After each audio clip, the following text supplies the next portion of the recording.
안녕하십니까. 사회복지사 1급을 담당하는 고병갑입니다. 이번 시간에는 2016년도 사회복지사 1급 국가시험의 3교시 1영역 사회복지 정책론 기출문제를 풀어보도록 하겠습니다. 자, 사회복지 정책론은 우리가 사회복지 법제론과 뛸래야 뛸 수 없는 이런 연속선상에 있지 않습니까? 국가 이념을 바탕으로 해서 국가 운영의 기본 방향을 설정하고 정책을 수립하는 거죠. 그리고 그것을 성문화해서 법을 제정하는 겁니다. 그리고 그것을 집행하는 바로 행정론으로 넘어가는 거죠. 사실은 어찌 보면은 정책, 법제, 행정 이렇게 돼야 되는데 저 정책, 행정, 법제 이렇게 과목을 영역을 이렇게 자리를 했습니다.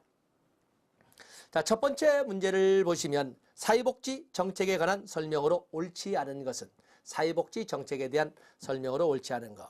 사회복지 정책은 국민의 복지 증진을 위해 복지국가가 사용하는 수단이다. 이 말을 누가 뭐라고 하겠습니까? 개인의 잠재 능력 양상, 사회통합은 소득 재분배와 함께 사회복지 정책의 주된 기능이다. 그래서 사회복지 정책의 기능은 잠재력 향상, 개인 구성원의 잠재력 향상, 또 사회통합, 또 소득 재분배 등의 기능을 한다. 사회복지 정책은 사회 구성원의 기본 욕구를 해결하기 위한 정책이므로 가치 중립적이어야 된다. 사회복지 정책은 국민 전체의 삶의 질을 향상을 위한 가치로운 방향으로 가치 지향적이어야 합니다. 가치 틀린 거죠. 북유럽 사회복지 정책은 영미권 국가들의 사회복지 정책에 비해 보편주의적이고 연대주의적 성격이 강하다. 그렇습니다.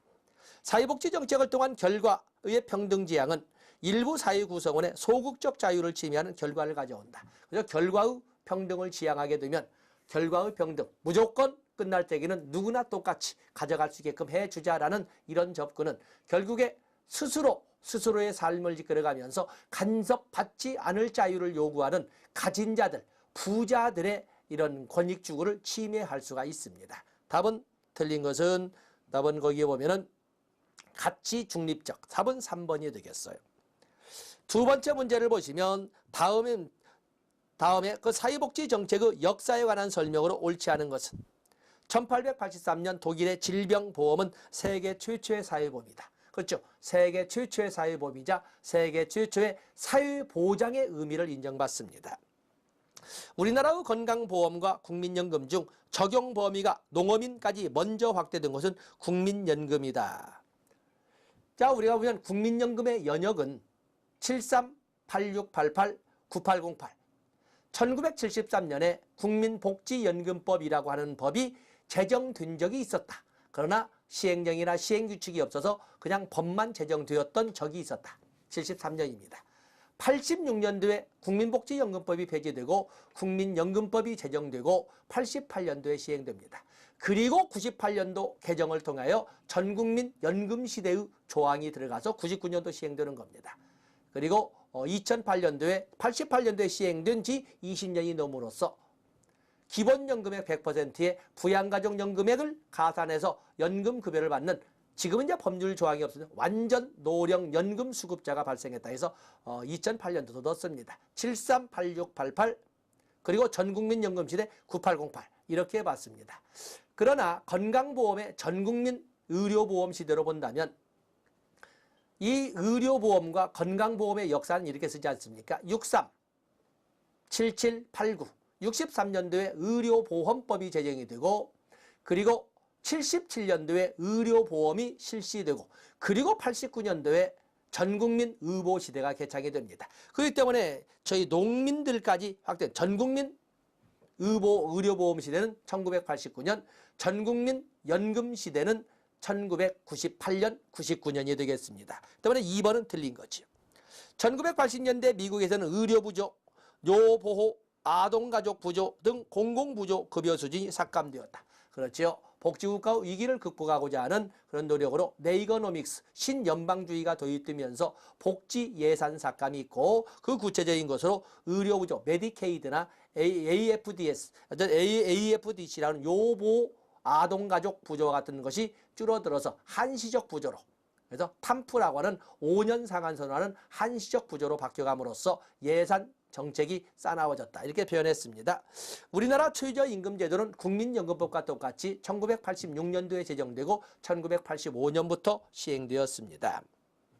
86년 제정되고 88년부터 국민연금과 최저임금은 똑같은 해에 제정되고 똑같은 해에 시행됩니다.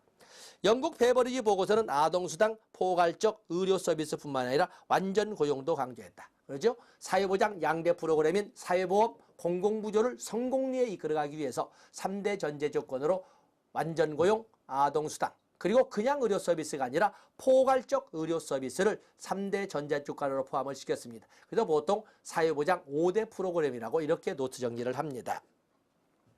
다음에 3번에 보시면 다음에서 설명하는 이념은 자본주의에 대해서는 긍정적이다. 그러나 사회복지 정책에 대해서는 부정적이다. 시장개방, 노동의 유연성, 탈규제, 민영화, 시장개방, 노동의 유연성, 탈규제. 자, 이런 것을 설명을 하는데 자본주의에 대해서는 긍정적이면서 시장개방, 당연히 자본주의죠. 그러면 노동의 유연성, 탈규제. 탈규제 민영화라고 하는 것은 신자유주의의 모방인데 거기 우리가 참 쓰지 못했던 것이 사회복지 정책에 대해서 부정적이다 말을 너무 싸납게 출제위원이 하셨는데 부정적이란 말은 다음 오해의 소지가 있죠. 그렇다고 해서 여기 나오는 자본주의의 긍정적이란 말을 마르크스주의에 쓸 수는 없지 않겠습니까? 또 사회복지 정책에 대해서 부정적이란 말을 사회민주주의에는 사회복지 정책에 의해서 적극적으로 찬성을 하기 때문에 쓸 수 없는 것이고 국가재입주의는 모른다 하더라도 패비언 사회주의 역시 사회민주주의와 같은 개념이기 때문에 두 번째를 가지고 설명할 수가 없어요. 이렇게 수학 공식처럼 접근하다 보면 결국에 남는 것은 사회 신자유주의가 되겠습니다. 이런 표현도 쓰는구나 봐주시면 됩니다. 4번에 보시면 보건복지부 지역자율형 사회서비스 투자사업에 대한 투자사업에 해당하는 것을 모두 고르면 보건복지부에서 수행하는 우리는 2007년도부터 전자바우처가 시행이 되고 있습니다. 2007년부터 전자바우처가 시행이 되고 있는데 전자바우처의 주된 사업을 보면 노인 돌봄 서비스, 장애인 사업, 또 장애아동 가족 지원, 임신 출산 진료비 지원, 청소년 산모 임신 출산 진료비 지원뿐만 아니라 지역자율형 사회서비스 투자사업이 있습니다. 지역자율형 사회서비스 투자사업이 있는데 그 세부 내용으로서는 지역서비스 투자, 지역사회 서비스 투자, 산모 신생아 건강관리 지원, 가사간변 방문 지원 이렇게 세 가지가 있습니다. 거기 오면 산모 신생아 건강관리 지원, 또 가사간병 방문 지원, 또 그러면 지역사회 서비스 투자 이렇게 세 가지 사업이 있습니다. 자, 여기에서는 지역자율형 서비스 투자 사업으로서는 세 가지 가사간병 방문 지원, 산모 신생아 건강관리 지원 그리고 지역사회 서비스 투자 세 가지가 있다라는 것을 여러분들이 봐주시고 치매 환자 가족 휴가 지원은 노인 돌봄 서비스의 내용이고 장애인 활동 지원은 장애인 사업의 내용입니다. 좀 어렵게 출제를 한 문제가 되겠습니다. 그래서 여러분 홈페이지에 자료 올려놨습니다. 확인하시면 도움받을 수 있습니다. 5번에 보시면 사회투자국가의 특징으로 옳지 않은 것은 사회투자국가의 특징으로 옳지 않은 것. 자, 사회투자국가는 우리는 제3의 길 등에서 이렇게 봤지요. 그래서 먹을 것을 주는 것이 아니라 살아남으려고 노력하는 노력에 투자 안 하는 인적 자본에 투자하자고 하는 것이 사회투자국가가 되겠는데 경제활동 참가 기후 확대, 경제성장과 사회통합 동시추구 바로 이거 제3의 길이죠. 경제성장은 신자유주의의 길이고 사회통합이라고 하는 것은 사회민주주의의 길이 아니겠습니까? 동시추구. 인적 자본 및 사회적 자본에 대한 투자 강조. 불평등 해소보다는 사회적 배제 감소에 더 큰 중요성 부여. 자, 이 4번과 같은 경우는 교재에서 설명하지 않았으니까 여러분들이 첨가해 주시면 불평등 해소보다는 사회적 배제 감소에 더 큰 중요성 배정. 전통적 패러다임으로 회귀하는 성향이 강함. 전통적 복지 패러다임은 뭐예요? 전통적 복지 패러다임은 전면적 중앙정부 책임하에 전면적 국가가 공급 주체로 역할을 수행하는 것을 전통적 복지라고 하는 것이고 여기에는 이 사회 투자 국가를 주장하는 신자유주의를 넘어선 제3의 길에서는 이제는 복지다원주의를 주장하고 있는 거죠. 복지다원주의. 그래서 시민사회의 자율성을 바탕으로 하는 또 권리만을 주장하는 것이 아니라 의무와 권리를 같이 수행하려고 하는 이런 노력의 국가로 하려고 하는 것이지, 옛날처럼 무조건 권리만을 강조하고 무조건 국가만이 책임을 져야 되는 이런 전통적 복지 패러다임에서는 벗어나려고 하는 것입니다. 답은 5번이 되겠어요. 6번 문제를 보시면 에스핑 앤더슨의 복지국가 유형 중 조합주의 복지국가에 관한 설명을 옳지 않은 것은, 에스핑 앤더슨은 1990년에 탈상품화와 사회계층 분류, 그리고 1997년에는 탈가족화까지 동원해서 복지국가의 유형을 자유주의, 조합주의, 삼인주의로 나눴던 사람입니다. 조합주의라고 하는 것은 보수주의라고도 설명을 하는데, 가장 대표적인 것이 사회보험 프로그램을 조합주의 국가의 가장 대표적인 운영 프로그램으로 설명을 합니다. 사회복지급여는 계급과 사회적 지위에 밀접하게 관련되어 있다. 그렇기 때문에 이 조합주의에서는 사회복지를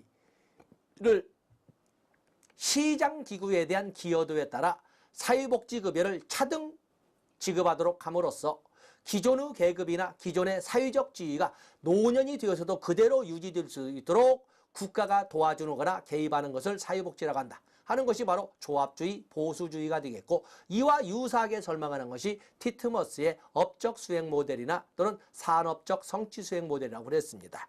그래서 이 조합주의는 계급과 사회적 지위와 밀접한 관련이 있습니다. 사회보험 원리를 강조하는 복지정책이다. 여성의 노동시장 참여를 강조한다. 여성의 노동시장 참여를 강조하는 것은 삼인주의, 모두가. 그런데 비해서 여기 조합주의는 여성의보다는 복지 대상자를 직업 단위로, 성별로 하는 것이 아니라 직업 단위로 나누어서 가능한 한 모든 근로자가 참여할 것을 요구하는 것은 조합주의가 되겠고, 남녀 모두 관련 없이, 성별에 관련 없이 모든 복지의 비용을 미리 가족 부담으로 되어 있던 그것을 미리 사유화해서 남녀 관련 없이 혜택이 돌아갈 수 있도록 하자 하는 것은 사회민주주의가 되겠습니다. 또 그런가 하면 가족의 중요성을 강조하는 종교와 문화적 신념의 영향력이 강하다. 또 그런가 하면 오스트리아, 프랑스, 북유럽 방식이다. 북유럽 방식은 삼인주의고, 여기 보면은 오스트리아, 프랑스, 독일 등 북유럽이 아니라, 이 독일은 그쪽에 가깝습니다. 이쪽은 독일형이라고 하는 조합주의가 되겠습니다. 답은 3번이 되겠어요. 답은 3번이 됩니다. 다음에 7번 문제를 보시면 사회보장 기본법에 명시된 사회보장 제도 운영 원칙이 아닌 것. 이건 법제론 문제도 되고 정책론 문제도. 자, 사회보장 기본법에 보시면 보편성의 원칙, 형평성의 원칙, 민주성의 원칙, 효율성의 원칙, 연계성의 원칙, 전문성의 원칙, 그리고 새로이 다른 조항에서 운영 원칙으로 들어와 있는 책임성의 원칙, 이렇게 7개가 있습니다. 형평성, 보편성, 통일성이란 말은 잘 쓰지 않죠. 효율성, 전문성 좋습니다. 법조문에 다 나와 있고 다 강조했던 용어들입니다. 8번에 보시면 복지국가 발전 이론에 대한 설명으로 옳은 것은, 자, 복지국가 발전 이론 또는 사회정책 발전 이론 보면은 산업화 이론, 또 사회양심론, 사회통제론, 엘리트 이론, 다원주의 이론이라고는 이익집단 정치 이론, 또 조합주의 이론, 또 시민권 이론, 확산 이론, 이런 등등의 많은 이론들이 존재를 합니다. 자, 산업화 이론. 산업화는 가족 구조의 변화를 초래하여, 산업화는 가족 구조의 변화를 초래하여 복지에 대한 국가 역할을 증대시켰다. 산업화는 결국에 빠름 신속성을 강조하는 이런 시대의 흐름과 더불어서 남녀를 구분하고 모든 사회 진출을 환영하는 이런 분위기를 조성해서 여성의 사회적 진출을 활성화시켰어요. 그로 인해서 돌봄 서비스라고 하는 노인에 대한, 또 만성질환자에 대한, 또 자녀 양육에 대한 이런 문제를 이야기했는데, 그로 인해서 국가가 옛날에는 가정 내 여성만의 돌봄 서비스를 국가가 맡게 되는 이런 정책 변화를 가져왔다라고 설명을 합니다. 자, 좋습니다. 산업화는 가족 변화를 초래하고 복지에 대한 국가 역할을 증대시켰다. 좋습니다. 다음에 독점자본 이론이라고 하는 것은 사회복지라고 하거나 복지국가라고 하는 것은 시장 실패에 대한 대안으로 나온 것이다. 자본주의는 노동력을 상품화시켰고 질병, 노령, 산업재해 등으로 상품화될 수 없는 노동력을 국가가 책임지게 되었다. 그래서 질병이나 노령이나 노동력을 상품화시키면서 상품화시킬 수 없는 것에 대하여 없는 노동력은 국가가 책임지게 되었다라고 보는 것을 독점 자본 이론이라고 한다. 이 독점 자본 이것은 독점 자본 이론이라고 하기보다는 이건 산업화 이론이 되겠어요. 산업화 이론. 노동력을 상품화시켰고 상품화시킬 수 없는 노동력에 관련된 것은 국가가 책임지도록 하던 산업화 이론이 되겠고 서로 다른 유형의 국가라도 시간이 지날수록 유사한 유형으로 수렴을 한다. 일명 수렴 이론, 탈이데올로기 이론이라고 하는 것은 역시 산업화 이론이 되겠어요. 계급 갈등의 정치적 과정을 중요시하고 갈등의 정치와 과정을 통하여 복지국가가 발전했다고 보는 것은 사회민주주의 이론, 자본계급과 노동계급의 투쟁 끝에 노동계급이 쟁취한 승리의 전리품이다. 우파 정당이 약화되고 좌파 정당이 득세함으로써 만들어진 것이 복지국가이다. 노동조합의 강성화를 통해서 만들어진 것이 복지국가다. 이렇게 설명하는 것이 사회민주주의 이론이 되겠습니다. 그에 비해서 여기처럼 계급 갈등의 정치적 과정을 중요시하는 것은 이건 마르크스 이론이 되겠습니다. 그래서 계급 갈등의 정치적 과정 또 갈등의 정치화 과정을 통해서 복지국가가 발전했다는 것은 마르크스 이론이나 사회민주주의 이론인데 어떻게 정치화 과정이 되어지고 어떻게 정치화 과정을 수렴하는가에 따라서 다르지만은 요즘에는 마르크스 이론에 대한 문제를 좀 더 급진주의에서 점진주의로 공산주의로 이제는 사회주의를 거쳐서 민주주의의 이행으로 이렇게 설명하는 그리고 프롤레타리아 노동자 계급의 폭력혁명이 아니라 노동자 세력의 의회 진출을 통해서 이렇게 설명하는 것은 사회민주주의, 패비한 사회주의의 입장이 되겠습니다. 그래서 4번은 사회민주주의가 이렇게 되겠습니다. 5번은 이익집단이나 노동자 계급의 정치적 힘이 국가 차원에서 결합할 때, 국가 차원에서 결합될 때 복지국가가 발전한다. 이것은 조합주의 이론이라고 볼 수가 있습니다. 9번을 보시면 사회복지 정책 관련 원칙과 가치를 연결한 것으로 옳지 않은 것은 아주 난이도를 높인 문제죠. 보충성의 원칙, 무에서 유를 주듯이 다 주는 것이 아니라 가지고 있는 것을 감안해서 부족한 것만 채워주는 국가 개입. 그래서 자력구제를 원칙으로 하되 부족한 것이 있다면 대한민국 국민으로서 누구나 가져야 할 것을 다 갖지 못한 사람이 있다면 갖게끔 해준다. 자력구제. 열등처우의 원칙은 누구나 똑같이가 아니라 다른 것은 다르게라고는 상대적 평등, 비례적 평등, 공평의 개념으로 소위 빌어먹는 자의 입장에 있는 자들은 어떠한 결국에도 자립자주하는 사람보다 정치, 경제, 사회문화 모든 영역에서 그들보다는 낮은 대우를 받아야 한다. 그래야 오기가 생겨서 더 노력하게 된다. 이런 것이 열등처우의 원칙 1834년 개정구빈법을 통해서 언급이 된 것이 됩니다. 보험수리의 원칙. 그래서 보험료 납입과 보험급여를 받는 것은 서로 균형을 이루어야 된다라는 것이 보험료를 많이 낸 사람은 당연히 급여를 많이 받는 것이고 보험료를 적게 낸 사람, 보험료를 낸 기간이 짧은 사람은 많이 낸 사람, 오래 낸 사람보다 적게 받아야 된다라고 하는 것은 바로 이런 것이 비례적 평등, 상대적 평등 또는 개인적 평등이 형평성의 개념이 되겠어요. 소득 재분배 원칙, 능력에 따른 부담, 그렇죠? 소득 재분 능력에 따른 부담에 의해서 좋고 최소 극대화라는 것은 말하자면 극빈층에 대해서 가능한 한 가장 많은 배분이 돌아갈 수 있도록 해야 된다. 놀스의 정의론에서 이렇게 언급이 되는데 이것은 이 최소 극대화라고 하는 것은 이런 차별성이 역차별의 개념으로 나타날 수도 있고 어떻게 보면 소유자에 대한 적극적 개입을 국가 개입을 통해서 적극적인 차별이라고 하지만 긍정적 차별, 적극적 차별이라고 부르면서 소유된 계층에 대한 우선 혜택이나 최대 우선 배치와 같은 개념을 이렇게 최소 극대화라고 설명을 합니다. 이건 개인적 자유, 최소 극대화는 제2 원칙이 되겠고 개인적 자유는 제1의 원칙이 되겠습니다.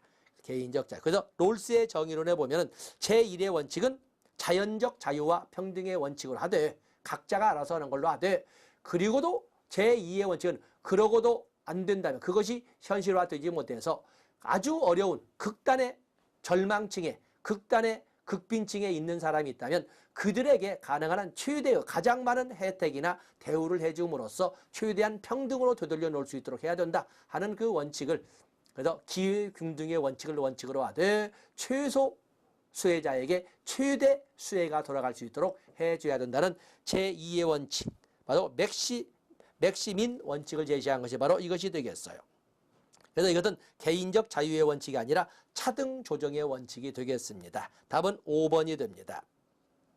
다음에 10번에 보시면 사회복지 정책의 가치에 대한 설명으로 옳은 것을 모두 고르면, 사회복지 정책의 가치에는 자유도 있고 평등도 있고 정의도 있고 생존권도 있고 뭐 효율성도 있고 다양한 것이 많이 있습니다. 사회적 적절성은 모든 사람에게 사회적 자원을 똑같이 배분해야 된다는 걸 말한다. 이건 사회적 적절성이 아니라 평등 중에 절대적 평등, 산술적 평등, 결과의 평등을 말합니다. 벌린이 말하는 적극적 자유는 국가 개입이 감소할수록 보장이 유용하다. 국가 개입이 감소하면 감소할수록 국가 간섭을 배제할 수 있기 때문에 소극적 자유가 커지는 거죠. 그러나 국가 개입이 줄어들면 줄어들수록 국가에 당당히 적극적으로 요구할 수 있는 기회는 줄어들 겁니다. 니은문도 틀린 거지. 사유적 배분, 자원 배분이 평등적이고 동시에 파레토 효율적이라면, 왜냐하면 타인의 권익을 침해하지 않고 있는 자원을 가장 효율적으로 배분할 수 있는 것이라면 평등과 효율은 상충적일 수밖에 없다. 평등과 효율은 상충적일 수밖에 없다 이렇게 되어 있는데, 이럴 때는 평등과 효율이 꼭 상충적일 수도 있지만 일 수밖에 없는 것은 아닙니다. 왜냐하면 효율적 배분은 한 사람에게 가도 가장 효율적으로 배분될 수도 있는 거거든요. 우리가 언제나 효율이란 것은 고르게라는 평등의 개념과 효율은 상충적일 수도 있겠지만 상당히 상호 보완적일 수도 있습니다. 상호 보완적일 수도 있다. 이렇게 봐야 됩니다. 비례적 평등은 형평, 공평 또는 상대적 평등이라고도 한다. 사회보험에서 사용하는 것이고 열등처우의 원칙이 적용되고 있습니다. 답은 4번이 되겠습니다. 11번에 보시면 정책평가가 필요한 이유로 옳지 않은 것은, 자, 정책평가하는 것은 정책 수행에 대한 책임성을 누구에게 물어볼 것이냐, 정책평가나 정책 또는 사회복지 프로그램의 책무성 확인의 첫 번째가 있고, 또 그런가 하면은 피드백, 정보 제공, 보다 나은 정책 수립에 도움이 될 수 있는 정보 제공, 지역 주민에 대한 정보 제공 아닙니다. 보다 나은 정책 개발을 위한 정보 제공을 위한 이러한 필요성이 있고, 뭐 이런 등의 정책 결정 이론 형성, 새로운 정책 이론을 형성할 수 있도록 한다. 또 정책 프로그램의 효과성 증진, 정책 활동에 대한 책임성 확보, 정책 활동 통제 및 감사, 정책 개선에 대한 정보 획득, 다 그럴싸한데 여기에 오면 정책평가가 필요한 이유로서 정책 결정 이론을 새로운 정책을 결정하는 데 기여하도록 하는 것이 아니라 정책 결정 이론, 합리 이론, 점증 이론, 만즉 이론, 이런 모형을 만드는 데 기여하는 것은 함정으로 말장난해 놓은 겁니다. 보다 발전적인 정책이나 새로운 이론을 형성하는 데 기여하기 위해서 정책평가는 필요한데 정책 결정 이론을 만드는 데 필요한 것은 아닙니다. 그래서 말장난에 넘어가지 마십시오. 답은 1번이 되겠습니다. 12번에 보시면 우리나라 사회적 경제 주체, 우리나라 사회적 경제 주체에 관한 설명으로 옳은 것을 모두 고르면, 사회적 협동조합은, 협동조합과 사회적 협동조합은 다르죠. 협동조합 기본법에 의해서 협동조합은 영리를 목적으로 하지만 사회적 협동조합은 비영리를 목적으로 합니다. 그래서 사회적 협동조합 등은 비영리 법인으로 합니다. 마을기업은 기획재정부 장관의 허가를 받아야 된다. 마을기업은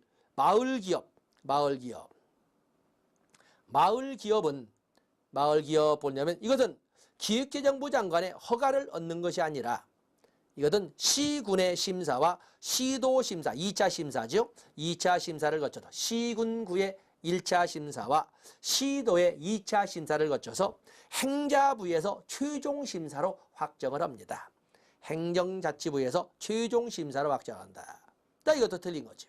협동조합 기본법에 근거한 협동조합 설립은 고용노동부 장관의 허가를 필요로 한다. 사회적 협동조합의 설립은 기획재정부 장관의 인가를 받아야 합니다. 사회적 협동조합의 설립은 기획재정부 장관의 인가를 받는 것이고, 마을기업은 시군구의 1차 심사, 시도의 2차 심사를 거쳐 행정자치부의 최종 심사로 확정이 됩니다. 다음에 사회적 기업은 취약계층에게 사회 서비스나 일자리를 제공하거나 지역사회에 공헌하는 기업이다. 그렇죠. 그렇습니다. 답은 맞는 것이니까 답은 4번이 되겠습니다. 13번에 보시면 선별주의에 입각한 제도가 아닌 것은 선별주의라는 것은 도움이 필요한 사람만을 대상으로 해서 하기 때문에 클라이언트만을 대상으로 이렇게 설명하지 않습니까? 자, 선별주의의 대상이 제도가 아닌 것은 자활사업이라는 것은 뭐예요? 자활사업이라고 우리가 설명할 때 자활사업은 결국에 노동능력, 근로능력이 있는 사람으로서 자활사업에 참여할 것을 조건으로 먼저 생계급여를 받을 수 있는 사람을 조건부 수급자라고 합니다.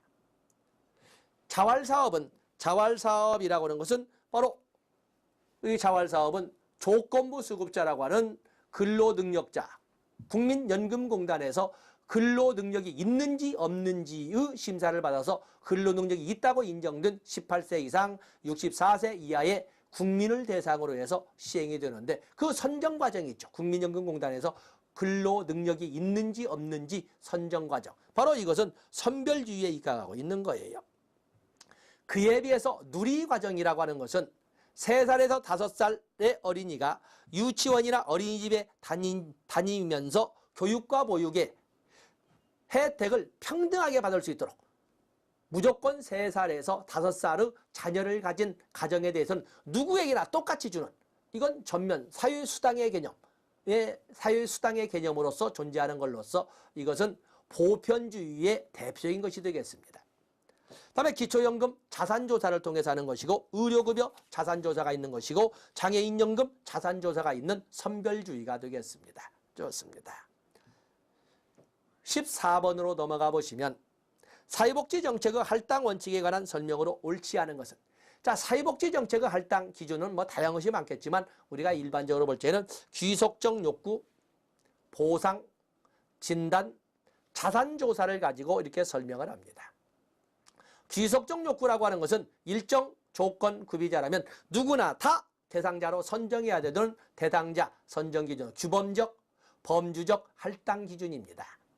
그에 비해서 보상이라고 하는 것은 국가나 사회에 대한 기여도가 있는 사람이라면 누구나 다 대상자로 선정해야 된다는 범주적 할당, 형평성에 기초한 범주적 할당 기준이 되겠고, 진단이라고 하는 것은 전문가의 진단으로 밝혀진 자만 대상자로 해야 되는 전문적 기술을 바탕으로 하는 개별적 할당 기준이 되는 것이고, 자산조사라고 하는 것은 경제적 여건 조사를 통해서 밝혀진 자만 대상으로 해야 한다는 경제적 개별적 할당 기준이 되겠습니다. 자, 시장을 통해 충족되지 않은 어떤 욕구를 공통적으로 가진 집단에 속하는지의 여부에 따라 하는 원칙을 귀속적 욕구라고 한다. 그렇습니다. 시장을 통해서는 충족될 수 없는 욕구를 가진 사람인지 아닌지를 가지고 그 욕구를 가진 사람이라면 누구나 다 대상자로 선정해야 하는 것을 귀속적 욕구라고 합니다. 보상이란 사회경제적으로 특별한 공헌을 했는지 또는 사회로부터 부당한 피해를 받았는지 여부에 근거하는 것이다. 그래서 국가사회적 기여도가 있는지 없는지 이렇게 설명을 했습니다.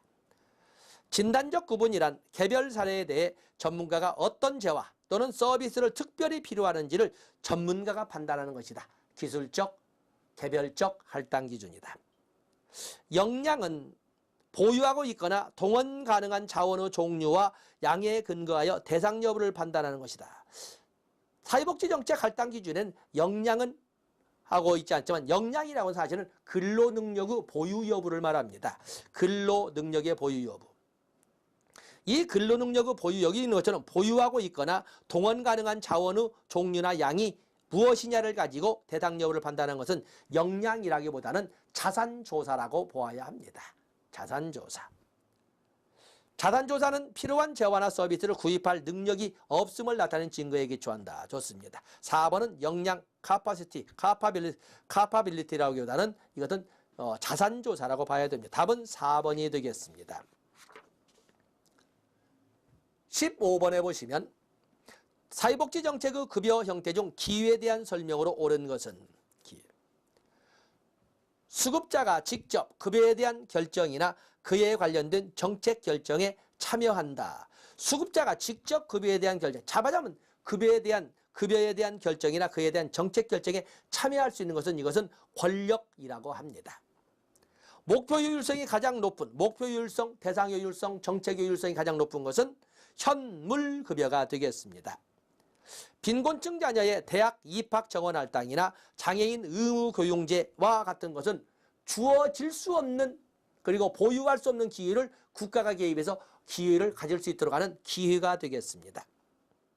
수급자가 일정 용도 내에서 원하는 재화나 서비스를 선택할 수 있도록 일정한 용도, 이건 바우처가 되겠죠. 일정 용도 범위 내에서 선택할 수 있도록 하는 거니까 취약계층의 경제적 문제를 근본적으로 해결할 수 있는 취약계층의 경제적 문제를 근본적으로 해결할 수 있는 것은 현금이 가장 빠르다고 볼 수가 있습니다. 근본적으로 이런 단어.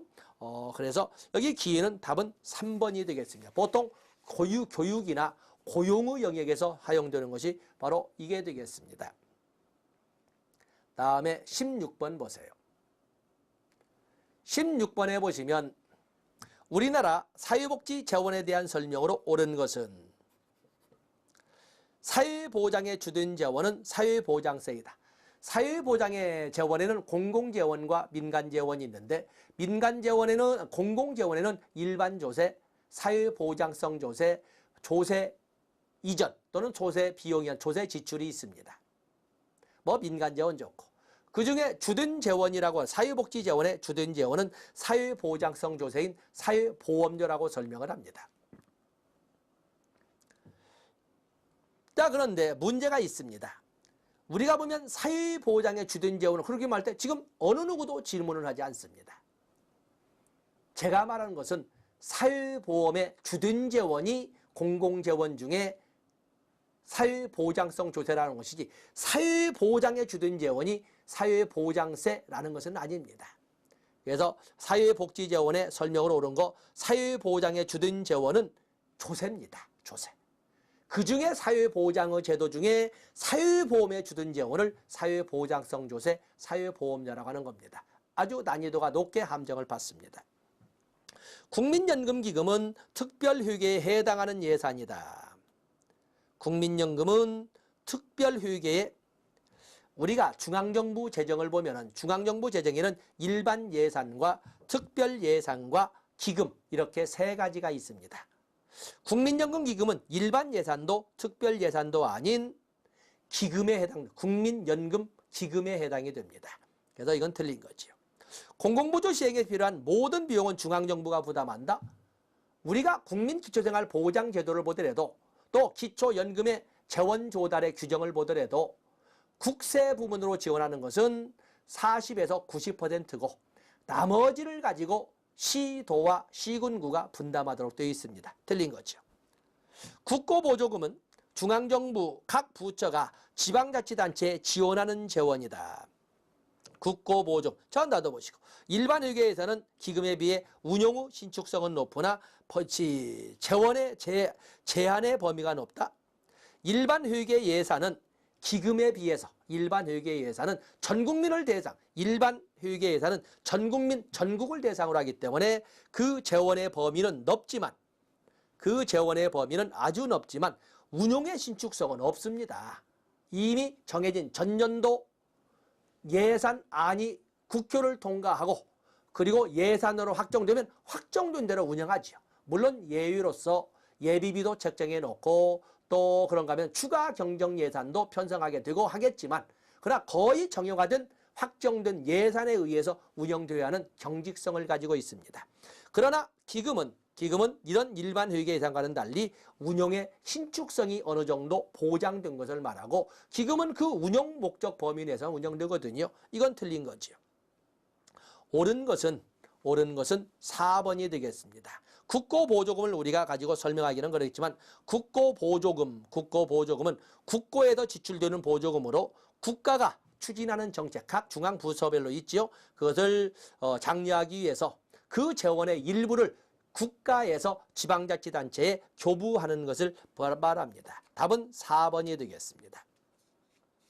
다음에 17번에 보시면 복지혼합 경제의 예가 아닌 것은, 복지혼합 경제, 이걸 학자들이 나누어 쓰는 사람도 있지만 복지혼합을 보통 복지다원주의라고, 복지공급의 주체가 복지단일주의일 적에는 중앙정부만이 복지공급의 주체의 역할을 했지만 복지국가의 위기를 넘어서고 신자유주의 그리고 제3의 길로 이렇게 넘어가는 과정에서는 이제는 복지다원주의, 복지공급의 주체를 중앙정부만 하는 것이 아니라 지방자치단체도 책임을 져야 된다. 뿐만 아니라 민간부문도 책임을 질 부분은 져야 되고, 더 나아가서 지원만 받던 비영리 부문도 복지공급의 주체의 역할을 하려고 노력해야 된다. 이렇게 하는 것이 바로 복지다원주의, 복지혼합이라고 이렇게 표현을 합니다. 시립, 사회복지관에 민간이 있다. 그렇죠? 그래서 재정보조는 국가에서 공공부문에서 할 수 있겠지만 시에서 하겠지만 운영은 민간부문에서 위탁할 수 있습니다. 사회복지기관은 사회적 기업운영, 바우처 방식을 이용한 보육서비스, 국민기초생활보장제도 통합급여에서 개별급여로의 전환, 국민기초생활보장제도 같은 공공부조는 사회보장기본법에 보는 것처럼 공공부조는 국가 및 지단의 책임으로 하고 있고, 민간 부분에서 극한 빈곤에 있는 사람들을 뭐냐면 도와주지 못합니다. 공공부조는 국가 책임의 원칙, 그래서 중앙정부나 지방자치단체의 역할 분담에 의해서 이루어지는 것이지 민간 부문이 개입하지 않습니다. 그렇기 때문에 여기는 복지혼합이 아니라 복지단일주의로 운영되고 있는 겁니다. 노인장기요양보험은 노인요양병원을 운영할 수가 있는데, 노인장기요양보험에 보면은 거기에 보면 뭐가 들어가요? 공공부문의 재정지원인 예상 보험료 20%와 또 공공재원이면서 주된 재원인 사회보장성 조세, 사회보험료가 있는가 하면 민간부문의 재원도 있지 않습니까? 그렇게 해서 복지혼합 좋습니다. 노인요양병원 운영할 수 있습니다. 답은 4번이 되겠어요. 18번에 보시면 정부가 받아야 할 세금을 감면하는 방식을 말하는 것을 우리가 공공재원의 하나인 공공재원, 일반예산 조세, 그리고 사회보장성 조세, 그리고 조세 지출이나 조세 비용이 있었지요. 바로 이런 것처럼 정부가 받아야 할 세금을 받았다가 돌려주기보다는 아예 받기 전에 감면해서 소득공제를 통해서 감면해서 받는 것을 우리가 조세 지출 또는 조세 비용이라고 합니다. 조세, 답은 1번이 되겠어요. 19번에 보시면 정책 결정 이론 모형과 설명의 연결이 옳은 것을 모두 고르면, 자, 합리 모형부터 쭉 있군요. 주어진 상황 속에서 주어진 목표를 해결하기 위하여 최선의 정책 대안을 찾을 수 있다고 본다. 합리 모형 맞습니다. 그러면 기억번이 맞으면 우리는 문제풀이 기법으로 디귿번은 맞습니다. 기억번이 맞으면 디귿번이 맞고, 디귿번이 맞으면 기억번. 기억번과 디귿번은 언제나 무조건 같이 갑니다. 같이 간다. 그럼 최종 모형 뭐예요? 체계론적 시각에서 정책 성과를 최적화하려는 정책 결정 모형이다. 조금 이거는 잘 모르겠군요. 좀 나도. 그러나 기억번이 맞으면 디귿번이 맞고, 디귿번이 맞으면 기억번. 어떤 기억 디귿은 무조건 맞습니다. 합리 모형보다 혁신적이고 진보적인 정책이 이루어진다. 합리 모형이, 여기 보이는 만족 모형은 합리 모형보다 혁신적이고 진보적이다. 만족 모형은 만족화의 기준이 정책 결정자 혼자 맘대로 되기 때문에 지나치게 주관적이어서 보수적이라고 비판을 받습니다. 지나치게 정책 결정자 혼자만의 결정으로 이루어진다는 점에서 보수적이라고 비판을 한다. 그렇기 때문에 어떤 혁신적인 문제를 해결하는데 정책 결정은 만족 모형으로 하는 데는 어렵다. 이렇게 설명을 합니다. 니은번 틀렸습니다. 다음에 경제적 합리성과 초합리성을 바탕으로 하는 질적 정책 결정 모형은 우리가 이것을 최적 모형이라고 합니다. 니은 옳은 것이니까 기억번, 디귿번 당연히 맞는 걸로 되어 있습니다. 20번에 보시면 우리나라 사회 서비스 전자바우처 제도에 대한 설명으로 옳지 않은 것. 앞에서 한번 다뤄본 적이 있군요. 전자바우처 시스템이 자리 잡게 된 것은 바로 2007년부터입니다. 노인 돌봄 서비스나 장애활동 지원 서비스, 또 지역사회 서비스, 투자 지원 이런 서비스 이런 것이 쭉 나와 있습니다. 옳지 않은 것은 전자바우처 방식의 사회 서비스는 2007년에 최초로 도입되었습니다. 2007년입니다. 사회 서비스 전자바우처 도입으로 공급자 지원 방식에서 수요자 직접 지원 방식으로 전환이 가능했다. 그렇죠? 자기 어떤 바우처의 특징처럼 자기 결정권, 소비자 주권이 확보되었다. 2012년 4개의 사회 서비스 전자바우처 사업이 지정제에서 등록제로 전환되었다. 자, 이것은 제가 설명하기 어전 좋습니다. 놔둬보시고. 임신출산 진료비 지원 사업은 임신출산 진료비 지원 사업, 또 청소년 산모 임신출산 진료비 지원 사업 다 전자서비스 사업의 하나입니다. 전자바우처 도입에 따른 지불, 정산, 업무 전산화로 지방자치단체의 사회서비스 행정부담이 대폭 감소할 수가 있었죠. 일일이 현금으로 계산하고 한 것보다는 스스로 알아서 1년번호로 되어 있는 바우처 하나의 카드만 가지고 운영할 수 있기 때문에 행정비용의 절감이 아주 현실화되었습니다. 행정비용의 절감이 현실화된 거죠. 여기 보면 3번은 몰랐다 하더라도 여기 보면은 행정부담이 증가했다. 전자바우처 사용으로 하나의 카드를 사용함으로써 행정비용의 절감을 가져왔습니다. 21번에 보시면 중앙정부의 사회보험성 기금으로 옳은 것을 모두 고르면 우리가 사회보장에 대한 재원, 공공재원도 있고 민간재원도 있고 뭐 여러 가지 설명을 하지만 여기 보면 국민연금 기금을 가지고 앞에서 한번 다뤄봤습니다만 국민연금 기금은 일반 예산도 그리고 특별 예산도 아닌 예산에 포함되기보다는 기금에 해당이 됩니다. 기금은 특정 목적 범위 내의 사업만 가지고 있지만 어느 정도 기금 운영에 있어서는 일반 예산보다는 신축적 운영이 가능하다는 문제를 본 적이 있습니다. 중앙정부에서 운영하는 사회보험성, 어떤 특정 목적을 위하여 특정 자금을 신축적으로 운영할 필요가 있을 때 법률로 설치되어 예산외로 활용하는 것을 기금이라고 해서 국가재정법에서 규정하고 있는데 그중에 기금이라고 하는 것은 이 기금은 운용 목적에 따라서 사업성 기금, 금융성 기금, 그리고 사회보험, 사업성 기금, 기금성 기금, 금융성 기금, 그리고 사회보험성 기금, 또 계정성 기금 4가지로 하는데 그중에 사회보험성 기금은 6개의 기금이 있습니다. 사회보험성 기금에는 중앙정부에서 운영하는 사회보험성 기금에는 6개의 기금이 있는데 직영연금에 관련된 것으로서 공무원 연금기금, 군인연금기금, 사학교직원 연금기금이 있고 그리고 국민연금에 관련되어서는 국민연금기금, 사회보험에 관련돼서는 국민연금기금, 산재보험기금, 그리고 고용보험기금 이렇게 6개가 있습니다. 그래서 사회보험으로 3개, 직영연금으로 3개의 기금이 있다는 것을 알아주시면 되겠습니다. 그래서 사회보험으로 국민연금기금, 고용보험기금, 산재보험 및 예방기금이 있고 그리고 사회보험성 기금의 직영연금기금으로서는 공무원 연금기금, 군인연금기금, 그리고 사립학교 교직원 연금기금이 있습니다. 답은 뭐 거기에 보면은 기억번과 디귿번이 되겠습니다. 다 해설 붙여놨습니다. 다음에 22번에 보시면 정책분석 3P의 과정분석의 사례에 해당되는 것은 과정분석, 절차에 대한 분석이죠. 근로장려세제의 근로유인 효과분석, 효과분석은 퍼포먼스 아날리시스에서 이것은 이행분석, 성과분석이 되겠습니다. 자활사업 참여자의 공공부조 탈수급 효과분석, 효과나 성과분석은 역시 이것은 이행분석이 되겠습니다. 노인장기요양보험법 제정에서 이익집단의 영향분석, 이해관계인들이 어떻게 관여를 했느냐라고 하는 그 절차나 과정에 대한 분석, 이것은 과정 분석이 되겠군요. 다음에 노숙인에 대한 탈노숙 효과 분석, 자 이것도 이행 분석이 되겠고 보육 서비스 정책이 출산율 증가에 미친 영향 분석, 이것도 효과 분석이죠. 성과 분석, 이행 분석, 퍼포먼스 아날리시스가 되겠습니다. 이 중에 과정 분석, 절차에 대한 분석을, 그 과정에 대한 분석은 3번밖에 없습니다. 23번에 보면 법제로는 문제가 나와 있네요.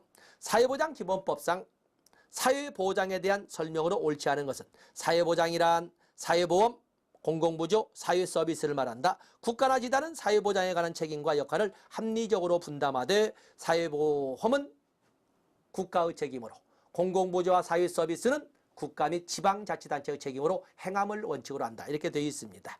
사회보장 증진을 위하여 보건복지부 장관은 5년마다 사회보장 기본계획을 수립한다.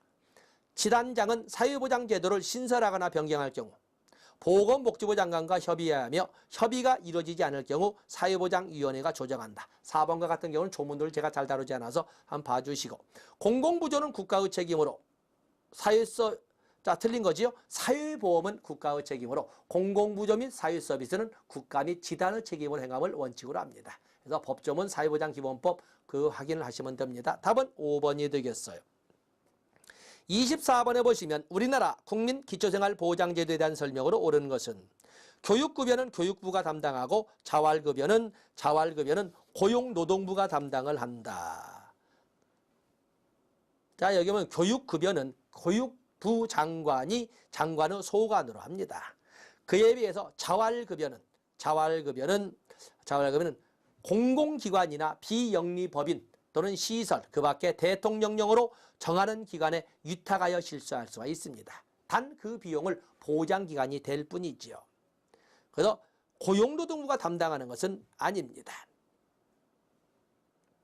다음에 주거급여 지원 대상자는 주거급여법에 의해서 중위소득 주거급여는 43% 이상으로 정하는 주거급여 선정기준 이하인 사람으로 합니다. 43, 중위소득 40%는 의료급여지요.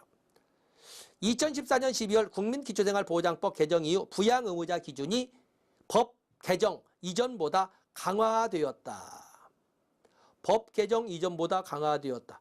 부양의무자는 1촌 부양의무가 있는 1촌의 직계열족과 그 배우자로 한다. 자, 이건 디귿번은 놔두고 어쨌든 기억번이 틀리기 때문에 디귿번은 무조건 틀린 겁니다. 그냥 기존의 상황을 그대로 유지한다 이렇게 볼 수가 있겠는데, 생계급여와 의료급여의 소관부처는 보건복지부이다. 좋습니다. 답은 여기에서 맞은 것은 4번, 니을번밖에 없습니다. 다음에 25번에 보시면 우리나라 자활사업에 대한 설명으로 옳은 것은 중앙자활센터는 시도별로 설치한다? 아니죠. 중앙자활센터는 보건복지부에, 그리고 시도에는 광역자활센터를 설치를 합니다. 일반 수급자는 자활근로사업에 참여할 수 없다? 희망자가 자활근로사업에 참여할 수 있습니다. 희망근로자. 일반 수급자 중에 일반 수급자도 할 수 있는데, 그거 보면 일반 수급자 중에 근로무능력자 또는 조건부